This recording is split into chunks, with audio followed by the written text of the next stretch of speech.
হুমকি দেন বিজেপি কর্মীদের প্রকাশ্যে মাইকে, এটা নিয়ে উনি বলেছেন। আর দিলীপ ঘোষ, শুভেন্দু অধিকারী, কি ওদের সুকান্ত মজুমদার, ওরা কি রজনীগন্ধা স্টিক নিয়ে ঘোরে?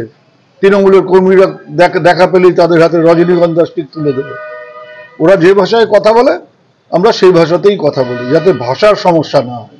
রজনীগন্ধা মানে আমাদের কথা যাতে ওরা বুঝতে পারে, ওদের কথা আমরা বুঝতে পারি, সেই জন্য আমরা সেই ভাষাতেই কথা বলি। রজনীগন্ধা অন্য হিসেবে ব্যবহার করা হয়।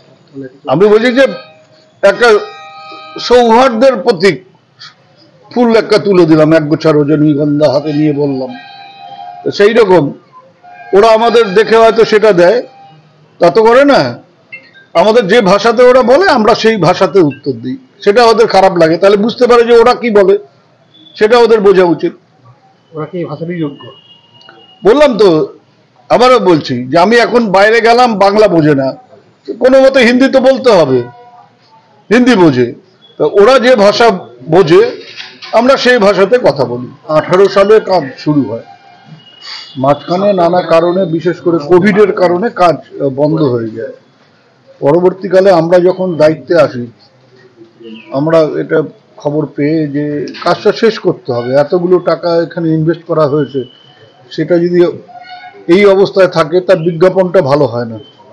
সেই জন্য আমরা ঠিক করেছি অ্যাটলিস্ট যেটা যে পর্যন্ত হয়েছে সেটাকে ফিনিশ করা, করে এটাকে ব্যবহারের উপযোগী করে তোলা। পরে ধীরে ধীরে যে প্ল্যানটা আছে সেটাকে নিয়ে কিভাবে কি করা যায় সেগুলো দেখা হবে, কিন্তু আপাতত এটাকে ব্যবহার করার মতন অবস্থায় নিয়ে আসতে হবে, এবং নিয়ে এলে পরে কলেজেরও ভালো হবে, স্টুডেন্টদেরও ভালো হবে।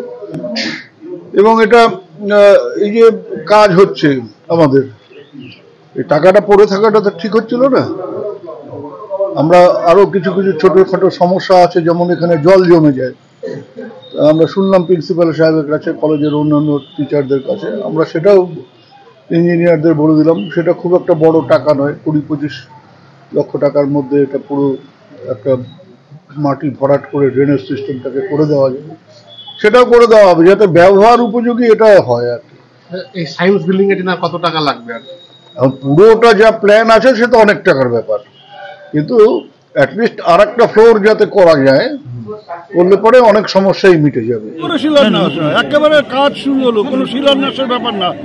মানে শিলায় শ্যাওলা পড়বে না, আমাদের কাজে কখনো শিলাতে শ্যাওলা পড়বে না। আমাদের কাজের শিলান্যাস মানে সেদিন থেকে কাজ শুরু হয়ে যাও। আমরা আগে অর্থ বরাদ্দ করি, তারপরে টেন্ডারে যাই, টেন্ডার পাস হয়ে গেলে পরে যে লোয়েস্ট টেন্ডার বিডার হয় তাকে আমরা কাজটা দিই, এবং তারপরে আমরা শিলান্যাস করি। কাজেই আমাদের একদম প্রসেস মানে কাজ শুরু হয়ে গেছে।